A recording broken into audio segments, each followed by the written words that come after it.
there were a lot of days where I did not want to get out of bed. And I guarantee you, if I ask the question here, if everybody is excited to get out of bed every single day, if I saw a hand, I'm going to blatantly call you a liar. Because we all know that is far from the truth. But if you have those little small goals, those little small things that get you excited when you don't want to, it's going to make it even better and even easier at the end when you're getting ready for a presentation or the end of the year or this or that, whatever event you're leading up to. It's going to make it so much easier.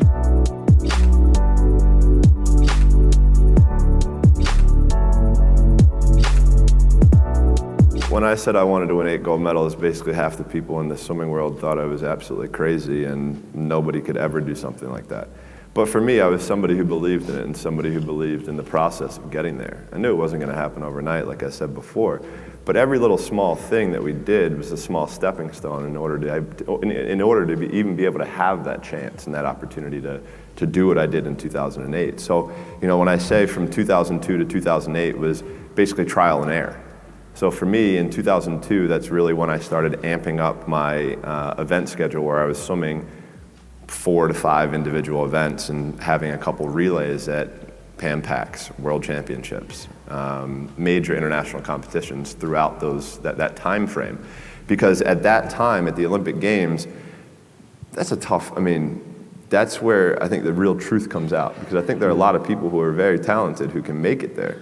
There are very few people who can deal with the pressure and the stress that happens when we're there. So that's why I say we had to make sure that we were physically, emotionally, and mentally ready, because I had to be ready to be able to kind of manage my emotions through that week. Yeah, winning a gold medal is absolutely incredible. There's nothing better than standing on the podium listening to your national anthem play after you had just won a gold medal. But for me, I'm somebody who I knew that I had 7 other events after the first day. So I have to throw that in the back of my head. I got to throw that race out. Even though if I, even like in 08, I broke a world record, won my first gold medal. Like, I was like, cool, like things are starting really well. So I have to put that behind me to then get ready for the next race. And on top of that, I have to make sure I'm eating the right amount, I'm sleeping the right amount, my body is as fresh as I can possibly be. So that means sitting in an ice tank, getting massages, getting stretched, all of these small things that end up adding up to the major end result. And that was something that we learned through that process. So for us, we always also tried to compare. Every day is a new challenge, right? Every day is a challenge, is a day that we can prepare ourselves even more. So for us, we would call it putting money into the bank.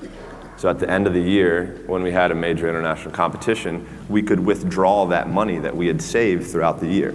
And look, I'll be the first one to tell you, there were a lot of days where I did not want to get out of bed.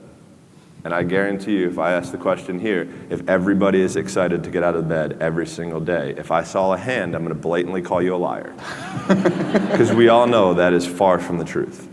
But if you have those little small goals, those little small things that get you excited when you don't want to, it's going to make it even better and even easier at the end when you're getting ready for a presentation or the end of the year or this or that, whatever event you're leading up to. It's going to make it so much easier. And I think if you look at the greats in anything in any walk of life, the greats do things when they don't always want to.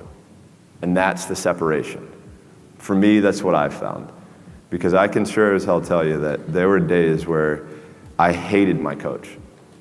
There were days where we got in fights, we got in arguments, we couldn't stand what we were doing. I would do things purposely to piss him off, but that's a different story. But, I think that was just really how we worked. Like, he was somebody who was so perfect for me that if I ever would have swam for anybody else, I never would have had the chance to do what I did, because he challenged me in ways and forced my mind to think differently. For me as a kid growing up, I'm huge into music, and music is a big part of my life. And I'm a huge Biggie Smalls fan, and he wrote a song called "The Sky Is the Limit." And as a kid growing up, I believed that. I believed that whatever I put my mind to, and if I was willing to make sacrifices and I was dedicated, that I could achieve absolutely anything. And you still do? I still do.